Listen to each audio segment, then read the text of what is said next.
quando você botar aí, eu vou ter que fazer a transmissão.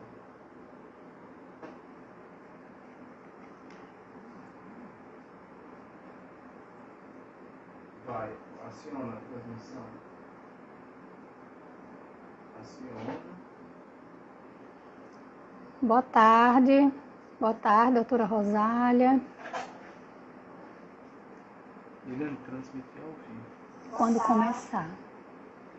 Boa tarde, doutora Rosália. É que demora, né? Na mesma hora não.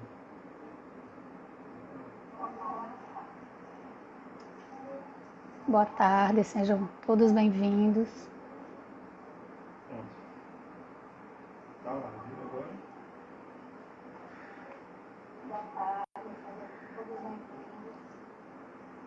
Você deixa o ventilador lá. Pode deixar.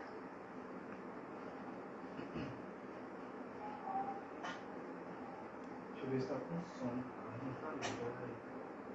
Tá sem som.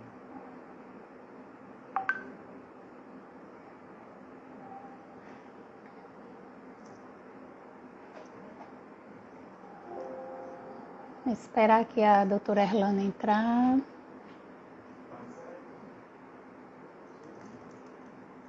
Ei, pede o celular de vocês.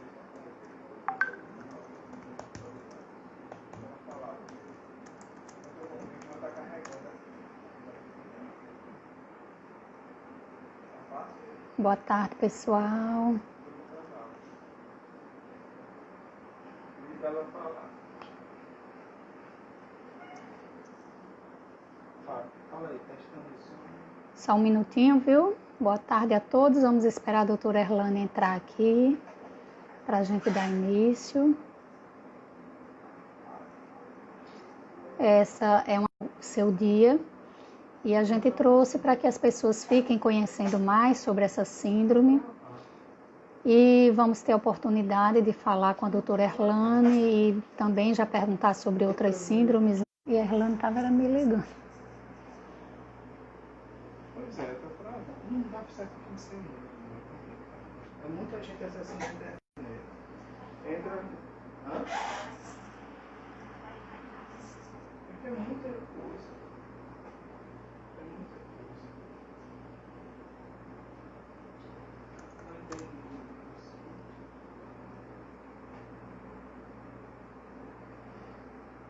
Todo mundo ouvindo, né? a internet aqui tá ruim, tá parando. Tá muito pesado. Mas Final de semana, né? Sempre a internet pode dar um probleminha porque é mais gente utilizando.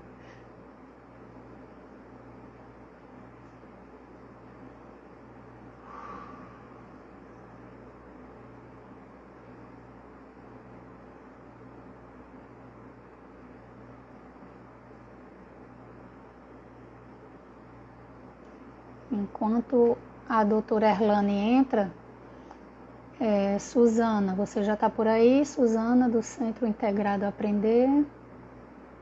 Quiser já ir dando uma palavrinha. Tá.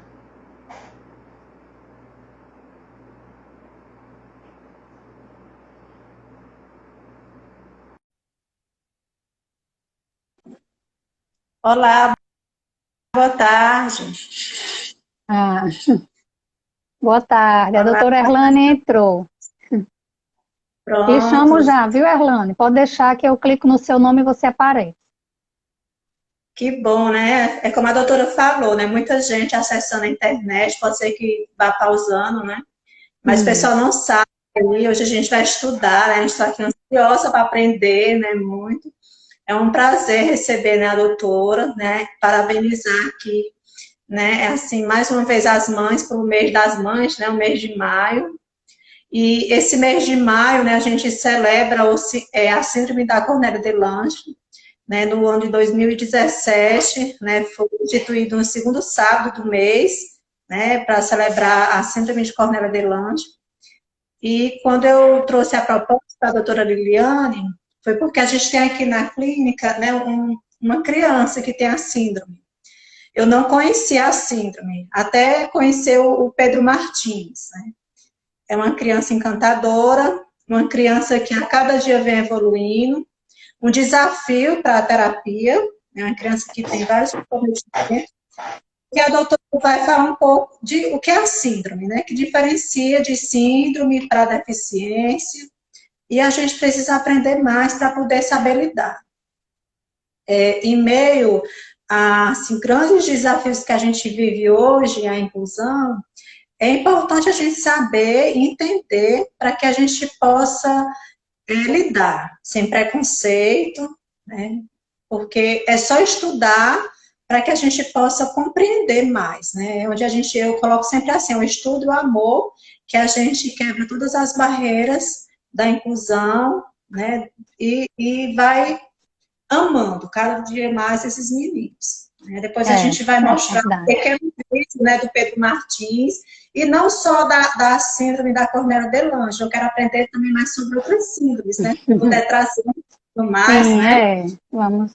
Acredito que vão surgir várias perguntas, né? Eu acho que seria interessante quem tiver alguma dúvida, né? Alguma pergunta, não sei se vai a gente poder perguntar, né? Não sei como é que vai ser hoje.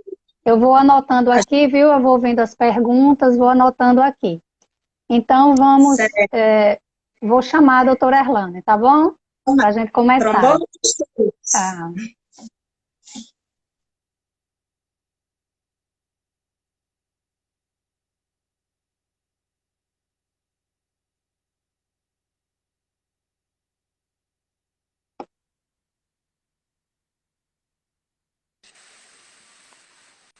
Oba! Oi, boa tarde. Essas coisas. Tudo bom? Tá me ouvindo bem? Bem. Muito bem. Então, vamos começar, né? Primeiro nas apresentações, eu acho que tem pessoas de fora aqui que talvez até nem me conheçam, né? Porque a doutora Erlane encaminhou para outros profissionais do Brasil. Então, eu sou Liliane, pediatra e neonatologista, trabalho aqui em Juazeiro do Norte, sou coordenadora da UTI neonatal do Hospital Municipal São Lucas e professora da Faculdade de Medicina FMJ. A doutora Erlane é médica pediatra, geneticista, doutora em Ciências da Saúde, Erlane. É um grande nome da genética aqui no nosso estado, também professora da Unicristos, genética do Hospital Infantil Albert Sabin, e já foi nossa professora aqui muitos anos da FMJ, com que eu tive a honra de trabalhar e de aprender muito, tanto nas aulas como nos atendimentos da PAI, né? Foi um aprendizado incrível para mim como pediatra, foi um ganho sem igual. Um prazer. Então, Erlane, seja bem-vinda e vamos aproveitar aí tudo que você tem para transmitir para a gente. Bom, então, assim, o ideal seria a gente trabalhar com as perguntas mesmo, principalmente com as perguntas das famílias. Mas eu já vi que teve uma pessoa que já falou antes de mim, que é da equipe da Liliane, e falou que tinha uma pessoa que tinha a síndrome de Cornélia de Lange na clínica, né? Então, assim, a síndrome de Cornélia de Lange é uma doença rara e ela ocorre, dependendo da população, de 1 a 10 mil para 1 a 200 mil. Então, é uma doença que você pode avaliar hoje com genes. Então, a gente não adianta fazer um cariótipo. Mas a doutora sempre pede cariótipo do meu filho, porque tem algumas outras síndromes que se parecem com Cornélia de Lange. Então, se o cariótipo dá alterado, a gente já pensa que não é Cornélia de Lange, pode ser uma outra síndrome parecida. E como uma síndrome, a gente reconhece a Cornélia de Lange até de maneira fácil, nos quadros mais graves, porque eles têm na face a sobrancelha que fica um pouco junta uma da outra, e são crianças que em 100% dos casos elas têm... Vamos ver se dá para as pessoas verem aqui, ó. Né? Isso. Enquanto você fala. São crianças pequenas, elas nascem com baixo peso, com baixa estatura. São crianças sempre que ficam pequenas, as mães sempre se perguntam por que elas não crescem, elas se alimentam bem, porque faz parte da síndrome. E elas também têm um déficit neurológico. Então, isso tem que ser sabido desde o início, para que já se faça a fisioterapia, a fono e a terapia ocupacional, que vai ser muito importante para. Então, como a Lili... E também não criar muita expectativa, não é isso, Erlane? Porque aí, assim, tem algumas síndromes que cursam com aqueles determinados atrasos e a mãe e os pais ficam muito angustiados porque a criança não está conseguindo falar, não está conseguindo adquirir um determinado marco do desenvolvimento. E eu acho que é importante saber a síndrome, conhecer como é que ela evolui, já para também não criar tanta expectativa. Não quer dizer, claro, que a gente não vai deixar, né? A gente não vai estimular, a gente vai fazer o máximo que puder. Mas, né? Porque assim, dentro dessa síndrome, nós temos quadros muito graves. Os quadros graves são aqueles principalmente que afetam a mão. Então, a gente já pensa, esse quadro aí já é mais importante do que aqueles que a criança tem um quadro mais leve. Existem quadros tão leves e que o gene pode estar mapeado, alterado, que a gente até tem dúvida se é Cornélia de Lange. Então, eu vou desde um espectro muito leve de crianças que falam na idade correta, que podem até se casar, até quadros de criança que tem essas alterações de mão, tipo uma mão que termina em bastão de beisebol, com um quadro de autismo muito importante. Mas, dentro de todo esse quadro, eu queria chamar a atenção uma coisa que a gente pode ajudar e que muitas vezes passa despercebido, que as crianças, elas podem ter irritabilidade, dificuldade para dormir e, no fim das contas, a causa disso é refluxo gastroesofágico. Então, o refluxo ele tem que ser sempre procurado na Cornélia de Lange, não só naquelas crianças que gofam ou naquelas crianças que, meu filho não está ganhando peso. Pode ser por causa do refluxo e não da síndrome. Então, isso tem que ser observado principalmente pelo pediatra. Uhum. Porque, em geral, são crianças dóceis, né? Crianças calmas, não é isso? E uma irritabilidade, procurar o refluxo, porque é uma comorbidade que é bem frequente, né, na Cornélia de Lange. Exatamente. Outros problemas, Erlane? Problemas cardíacos? Como sendo uma síndrome, a gente indo desde quadros graves a quadros leves, já que você determinou que tem alterações externas, você também tem que procurar alterações internas.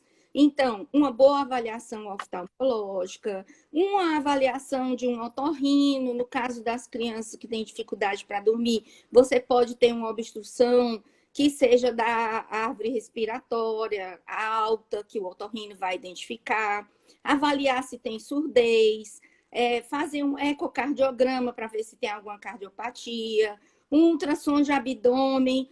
Mas meu filho não sente nada na barriga. Mas não tem como um pediatra, um geneticista, outro médico, palpar o abdômen e encontrar o rim, porque o rim fica numa região muito posterior, a gente não consegue palpar. Então, vários especialistas vão se juntar aos grupos de médico e essa doença é aquela que não dá para ser tratada por um médico só. Você vai ter uma equipe de médicos que não necessariamente vão ver a criança toda semana, mas que podem ver a criança tipo de 6 em 6 meses, dependendo da alteração que aparecer. Problemas renais também, né? Malformações renais. Tem alguém até que já colocou aqui que a filha tem cálculo renal. Cálculo renal também faz parte ou malformações? As malformações são mais frequentes, mas podem ser várias alterações. Eu vi uma pessoa que colocou aqui agora hidronefrose do rim esquerdo. Isso pode acontecer. E na hidronefrose, a gente vê se tem alguma obstrução da passagem dessa urina. Ou seja, alguma coisa pode causar essa hidronefrose, que se a gente não procurar através do especialista, que ele vai ter exames de imagem, a gente pode, inclusive, perder esse rim. Se o exame de ultrassom não for feito, logo que a gente identificar, essa hidronefrose pode passar sem ninguém, porque a criança não vai reclamar de dor, você não vai ver uma barriga grande, e quando avaliar a hidronefrose, a criança já está perto de perder o rim. A hidronefrose é quando você faz um exame, por exemplo, e identifica que o rim está muito grande, porque a urina está sendo retida naquele rim, ela não consegue escoar. Por que isso aconteceria? Porque essa passagem da urina, e para ela poder expelir essa urina, ela vai por um certo que faz parte da árvore excretora normal. E esses canos, eles podem estar estreitos em alguma parte. E a passagem de fluxo não acontece e vai se acumulando lá para cima no rim e vai danificando esse rim. Então, a hidronefrose, ela não é específica da Cornélia de Lange. Pode acontecer em várias outras síndromes, mas tem que ser avaliada para que a criança não tenha problemas renais. Uhum.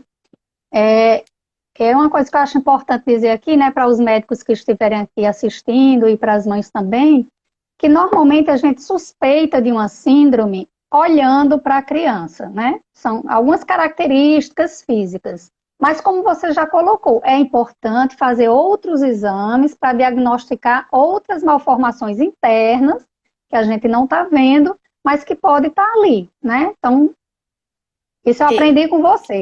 Raio-X, ultrassom de abdômen, eco, faz tudo para depois fechar o diagnóstico. É porque geral, quando a gente né? alterações externas, a gente fica se perguntando, será que tem alguma interna que eu não estou vendo? E órgãos muito importantes são internos, como o rim, como o coração. E o sistema nervoso. Independente de ter alterações na tomografia, na ressonância, essas crianças já nascem com microcefalia e elas já têm alteração neurológica. Quando eu encaminho para o neurologista, quando as crianças... mas se ela tem um atraso, você já disse que tem microcefalia, aí eu vou fazer, por exemplo, tomografia de crânio, e eu encontro uma digenesia do corpo caloso. O que, na verdade, eu vou precisar. Então, pode ser através do método Padovan, que a Liliane é uma das pessoas que divulga muito Padovan. Ele é um método muito bom para as crianças, mas as crianças do SUS, elas não têm, na maioria das vezes, o Padovan, e elas também não têm a condição de fazer exames de genética mais caro para identificar o gene da Cornélia de Lange. Às vezes a pessoa quer um exame que identifique. No SUS, a gente acaba fazendo um muito importante da síndrome. E eu não vou pedir um exame caro para a família pagar. Mas às vezes o paciente particular, ele quer fazer um exame mesmo caro. Então, você não vai identificar a Cornélia de Lange a alteração está dentro de um gene. E o gene é muito pequeno para ser visto no exame do Carió. A maioria das vezes, essa síndrome não acontece de novo. Quando a pessoa tem um filho com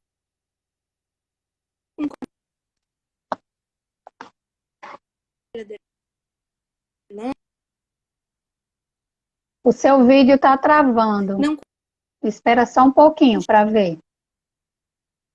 Costuma ter Se dois volta. filhos com Cornélia de Lange.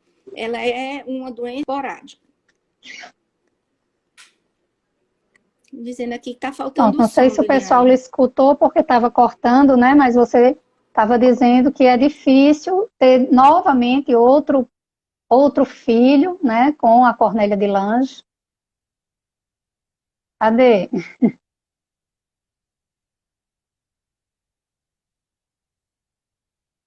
Mudou a câmera, Erlane? O que aconteceu?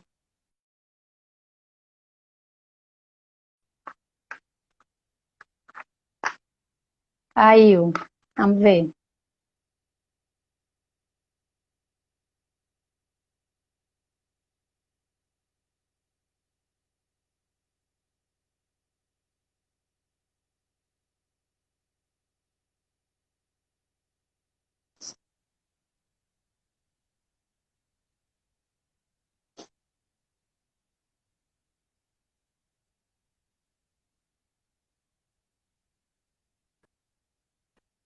Vai ficar gravado no YouTube, viu, gente? Pronto? Pronto, voltou? O Voltou? pessoal está pedindo para você repetir, que você estava dizendo que, Oi, tá ouvindo? sim, Sobre o quê? Onde parou? que você estava dizendo que era raro, era difícil ter outra criança com a mesma síndrome, com a síndrome de Cornélia de Lange. Sim. Pois é uma síndrome que a ocorrência dela é esporádica. Quando a pessoa tem um filho com Cornélia de Lange, não costuma ter outro. Então, a identificação do gene acaba sendo importante para você conhecer a partir do que a gente tem na medicina. Mas para os pacientes do SUS, a gente não chega ao ponto de pedir exames moleculares. Alguma pessoa eu vi aí perguntando se o exame que fazia para ver o molecular seria o exoma. Na verdade, existem alguns laboratórios que fazem um exame mais barato, identificando os genes da Corlange, como se fosse um painel, porque a Cornélia de Lange não tem apenas um gene que você identifica diferente, podem o quadro de Cornélia de Lange. Então, você pode pedir um molecular específico para Cornélia de Lange. E esse exame vai ficar em torno de 3 mil a 5 mil reais, dependendo do laboratório. Uhum. Mas já perguntaram paciente. aqui, não tem como de jeito nenhum fazer esses exames pelo SUS? Qual seria a maneira de fazer um exoma ou algum estudo molecular pelo Olha, SUS? antes de toda essa confusão que a gente tem do Covid, a gente estava avançando no Ministério da Saúde com os hospitais que são centros de referência para doenças raras. Então, o SUS tinha interesse em estar financiando os pacientes. Mas como são exames caros... Começou a cortar de Júlio, novo. oi.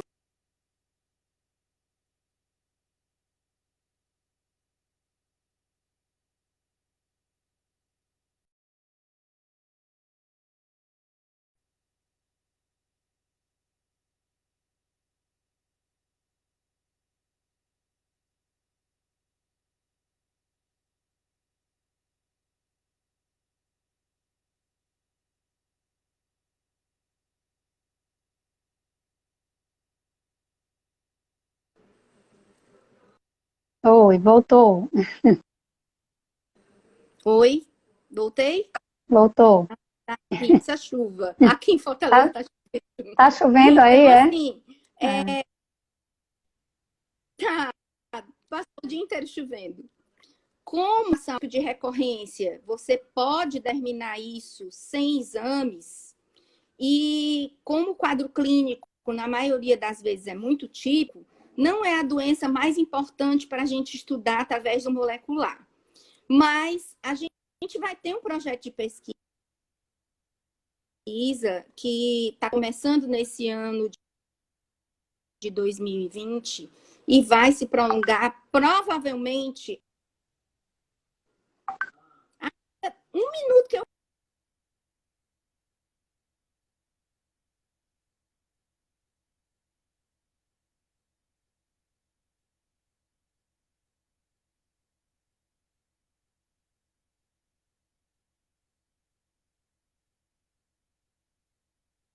Tá sem som agora.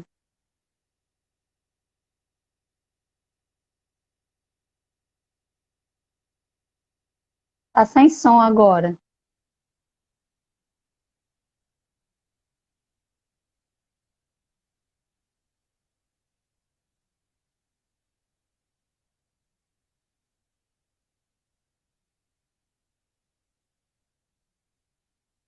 Oi, travando. Vê se o som sai. Saiu, foi tudo. Deixa ela entrar de novo. Tô anotando as perguntas, viu, gente? Não vou esquecer, não.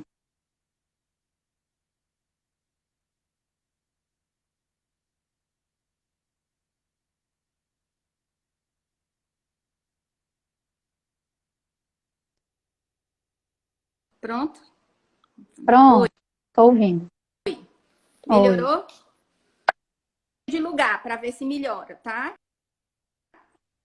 É. Então, estou mais perto do modem agora. Então, vamos lá. A gente tem um projeto de pesquisa para esse centro de referência em que vai estudar 1000 genomas no Brasil. E entre esses vai estar Cornélia Delange. Como agora, pelo tempo de Covid, toda a verba está sendo direcionada para a Covid, a gente teve um corte nesse ano de 2020. Mas provavelmente no ano de 2021 a gente vai restabelecer o número de exames que a gente vai poder fazer, vai ser maior. Uhum. Entender quais são os genes mais no Brasil. Certo. E então, assim, Tá para ouvir? Tá cortando ainda um pouco. Tem algumas síndromes que são muito bem reconhecíveis pelo exame físico, né? Nessas aí, a gente, digamos que economizaria e não pediria esses exames caros, ou quando é que realmente é necessário solicitar?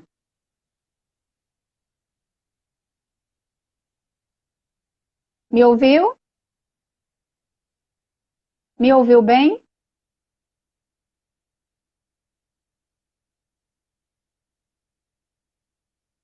Me ouviu bem, Erlane?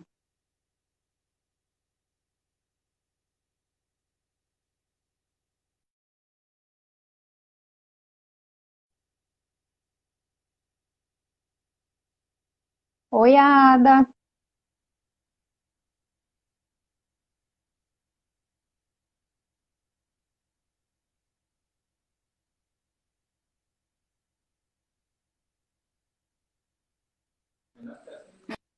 É o que as pessoas mais usam.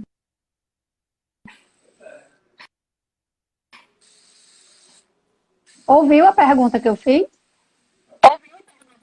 Então, eu acho que se a gente cortar a minha imagem, talvez dure mais, não? Eu vi uma pessoa aqui sugerindo isso. E aí, pergunta nenhuma. Quer fazer de novo? Ixi, mas quero. Em relação aos exames, né? Porque tanto o médico como a família tem muita angústia em fazer um exame para confirmar. Aí eu estava dizendo que algumas síndromes são perfeitamente dadas o diagnóstico só pelas características clínicas, como por exemplo a síndrome de Down, né? Mas sempre a pessoa fica, não, estou esperando o cariótipo, estou esperando o cariótipo. Quando a síndrome de Down, o diagnóstico é clínico. A Cornélia de Lange, a clássica mesmo, que não seja leve, ela também é bem reconhecível, não é? Clinicamente. Precisaria fazer o exame molecular, ou em que casos a gente deixaria esses exames, ou nessas síndromes que clinicamente tem como você fechar o diagnóstico, a gente pouparia esses exames mais caros? Na verdade, o exame que eu acho importante é o cariótipo, para poder a gente ver se não é alguma outra síndrome semelhante. Então, o cariótipo na Cornélia de Lange, ele é totalmente normal. Ele não dá diagnóstico de Cornélia de Lange. Mas é um dos exames mais baratos que tem em relação relação a esses testes moleculares. Falhou de novo.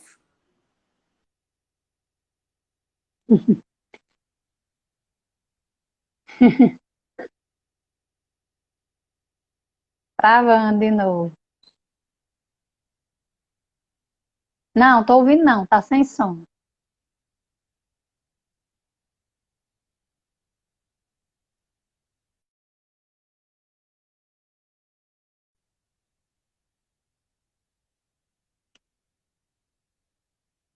Tá caindo dela. O pessoal dela tá bravo. Não tá certo. Tem muita coisa nova.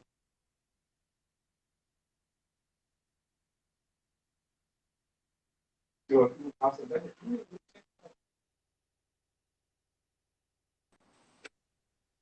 Eu já nem sei mais Oi? o que fazer, porque eu já vim para perto do mudo. Acho que é Mas, muito congestionado, né? Final de semana, muita gente usando, aí acaba ficando ruim. na verdade, o que a gente tem em relação por uma curiosidade, por ter isso na mão, por saber que existe. Mas, clinicamente, a gente não vai utilizar esse exame para um tratamento. O que você vai fazer na terapia independe do resultado molecular da Cornélia de Sim. Lange. A gente tem um diagnóstico clínico, o cariótipo, para definir que realmente é SIDA e não fazer o exame molecular. Mas para aquelas pessoas que quiserem exame molecular, e aí ela pode ter para ela ter mais esse conhecimento, qual é o gene. Mas a gente não vai usar isso na terapia. Então, muitas famílias preferem guardar esse dinheiro do teste molecular e utilizar no tratamento da fisioterapia, do Padovan, da fono, da terapia ocupacional, que muitas vezes não tem o número de sessões adequadas. É verdade. E querendo fazer esse exame, qualquer laboratório faz? Laboratórios comuns mesmo?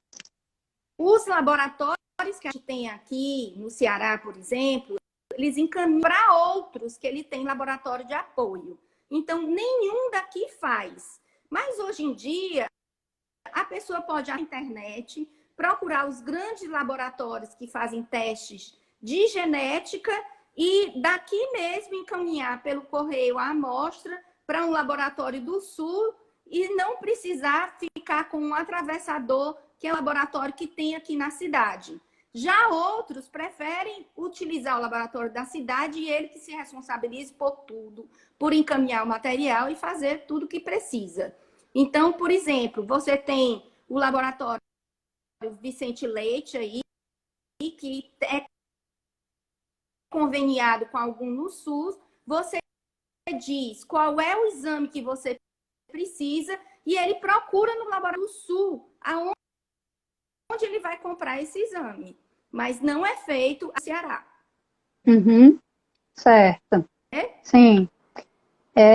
Alguém colocou aqui que se a filha dela tem a síndrome, não seria conveniente fazer o aconselhamento genético pelo SUS? Teria um encaminhamento pelo SUS para fazer o aconselhamento genético de alguém que tem um filho com alguma síndrome?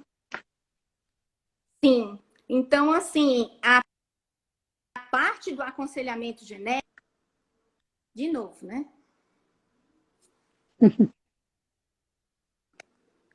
A gente não...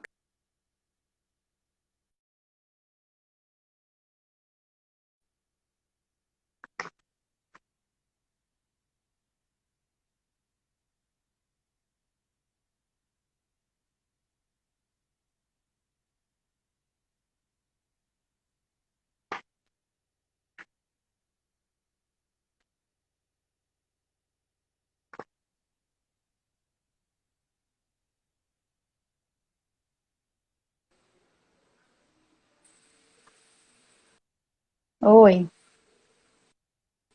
Oi. para aconselhamento genético, né? Sim. A parte do aconselhamento genético, essa só que tem a dificuldade que as pessoas que estão no interior têm que ir para Fortaleza.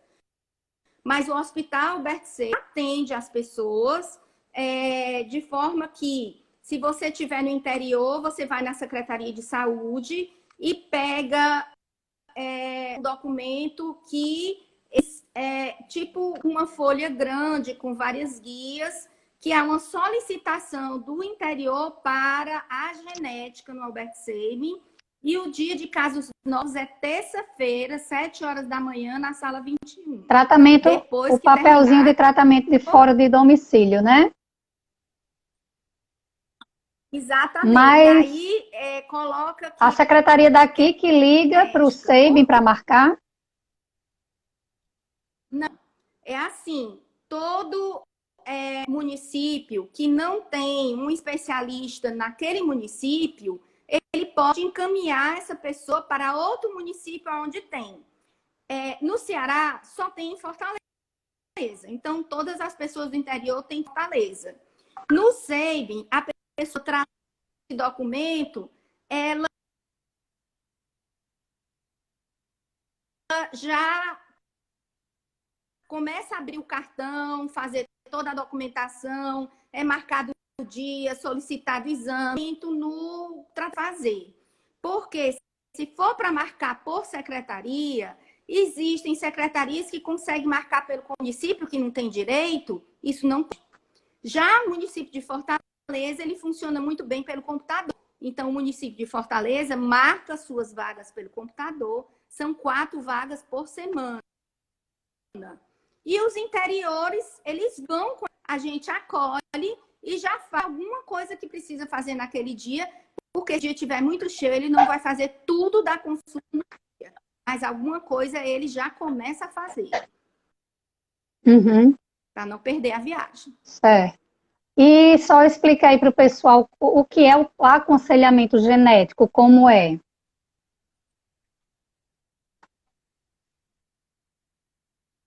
O aconselhamento Tá bom. genético, Paio de novo.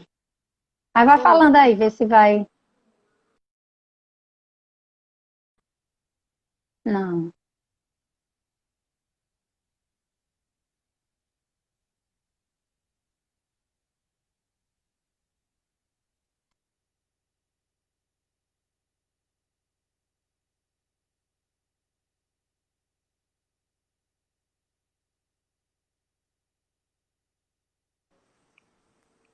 E agora?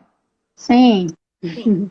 O aconselhamento genético, ele é um procedimento do geneticista em que é um processo em que o geneticista ele vai explicar tudo sobre a doença para a família, desde todas as perguntas que a pessoa tem para fazer, explicando como é o diagnóstico precoce, quais são os tratamentos, quais os grupos que tem de famílias com várias outras pessoas, a chance de acontecer de novo, quais os exames, todas as indagações que a família tem e vai ajudar essa família a cuidar dessa criança, a quais são os outros médicos que têm que estar junto da equipe, porque é muita coisa para a mãe. Às vezes, a mãe fica preocupada se está fazendo tudo correto, se está fazendo tudo que tinha que fazer. Então, não é uma consulta como a do pediatra, que tem que ser feita mais vezes dentro da puericultura, que essas que vão fazer a puericultura com o pediatra, sim. Mas o geneticista também vai entrar e o número de consultas é mais ou menos 2 vezes ao ano, a 3 ao ano. Também uma criança do interior não vai ficar vindo todo tempo a Fortaleza, não. Mas cada passagem da vida da criança, existem dúvidas diferentes para a família, porque normalmente quando se tem uma criança que nasce perfeita, a pessoa pergunta para a mãe, pergunta para o amigo, pergunta para o vizinho como é que fez com a criança. Mas quando você tem uma criança com uma síndrome, às vezes você não tem no vizinho para perguntar como foi que você fez com o seu filho quando teve isso. Então fica aquela dúvida. se realmente eu estou fazendo a coisa certa. Uhum. Bom também que agora tem as associações, né? Várias síndromes têm suas associações, onde os pais trocam essas informações e tem profissionais junto também para dar orientações, né? E agora que você com a internet, você pode É, ter informação de pessoas do Brasil todo. Porque é sim. muito difícil você montar uma associação de uma doença muito rara num lugar onde você tem poucas pessoas. O que a gente consegue fazer aqui no Ceará, por exemplo, a gente tem a Associação Cearense de Doença Genética. É uma associação que não é só de Cornélia de Lange. Ela é uma associação de várias doenças genéticas, mas pode ter mais de um caso de Cornélia de Lange. E aí as pessoas podem se encontrar com mais facilidade do que marcar uma reunião de todas as Cornélia de Lange no Brasil e a pessoa ter que sair daqui, que tem um baixo poder aquisitivo, até São Paulo para se encontrar com outras crianças com a mesma doença. Isso é muito irreal. Uhum, sim.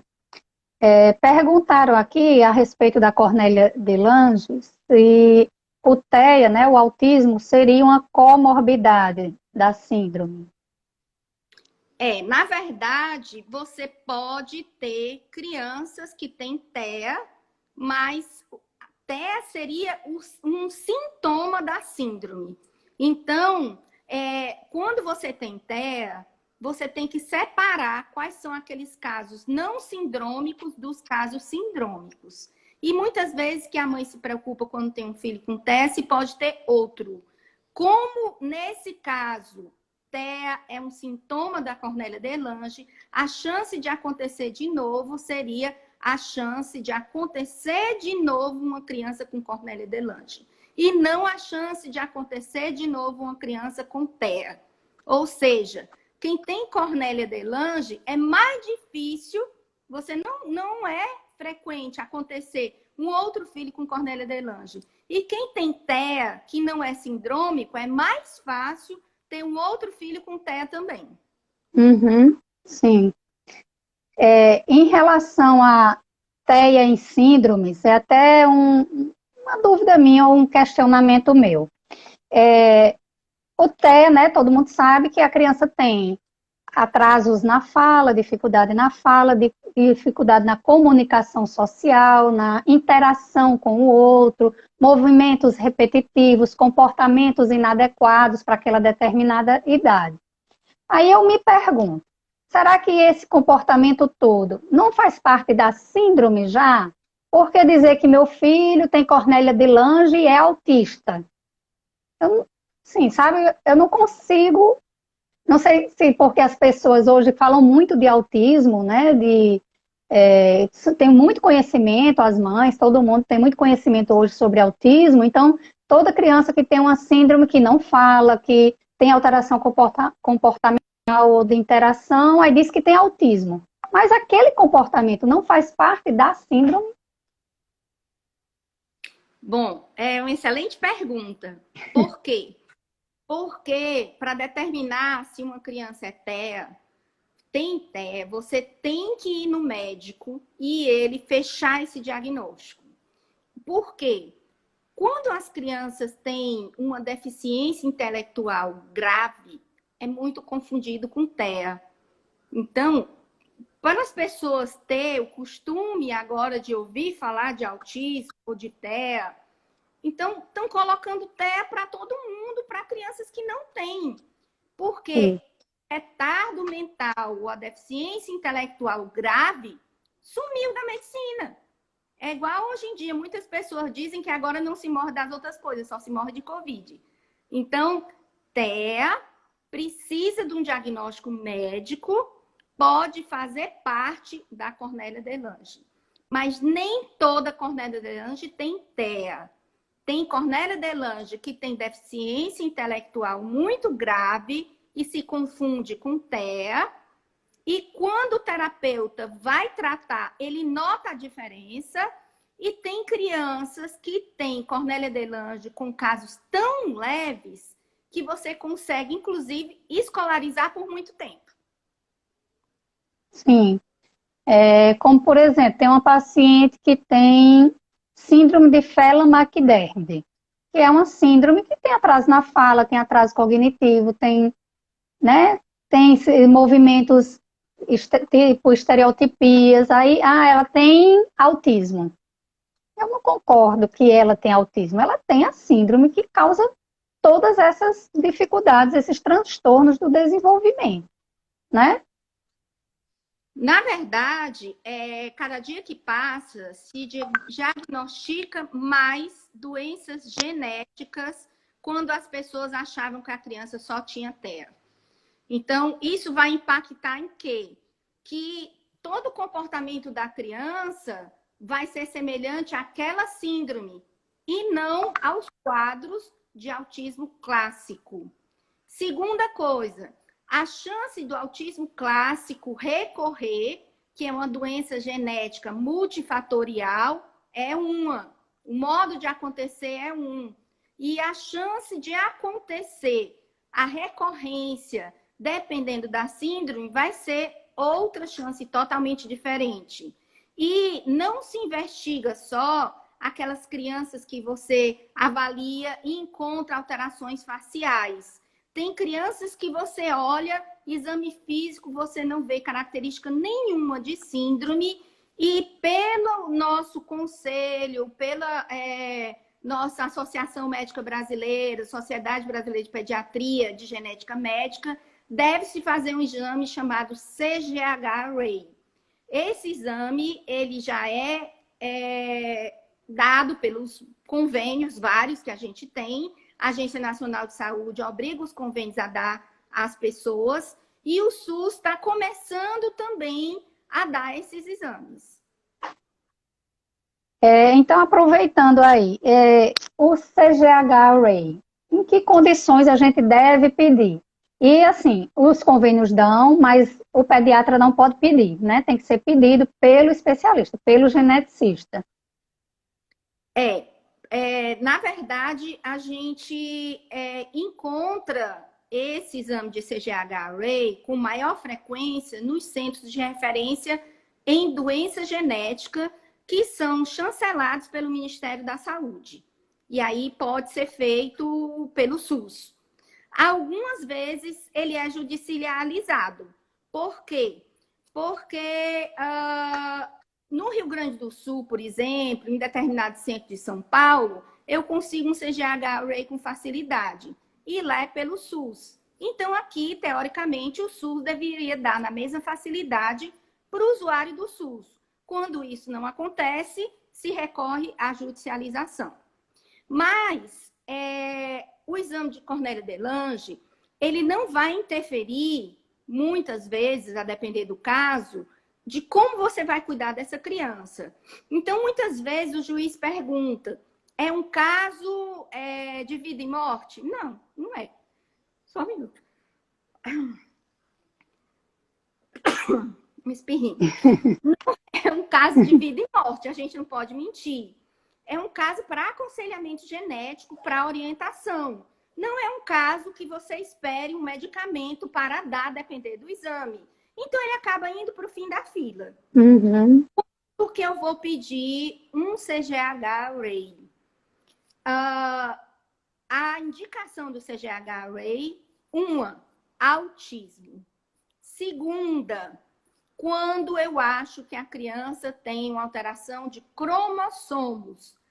Mas você não pediu o cariótipo foi normal, mas um cariótipo vê alterações genéticas grandes.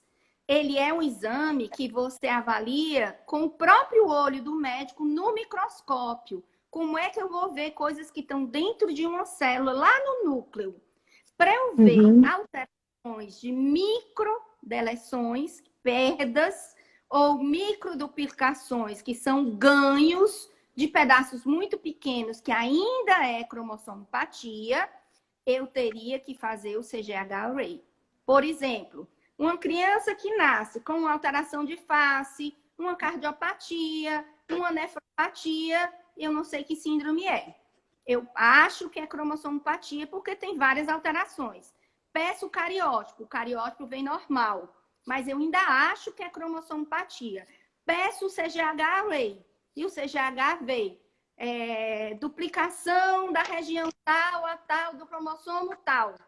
Isso me diz o quê? Que eu tenho que pedir o cariótipo do pai e da mãe para saber se isso foi do pai ou da mãe, para poder explicar para ele se a chance de ter outra criança com isso é pequeno, no caso do pai e a mãe veio com cariótipo normal, ou se a chance é maior, a depender de qual dos dois poderia ter uma alteração cromossômica e não está sabendo.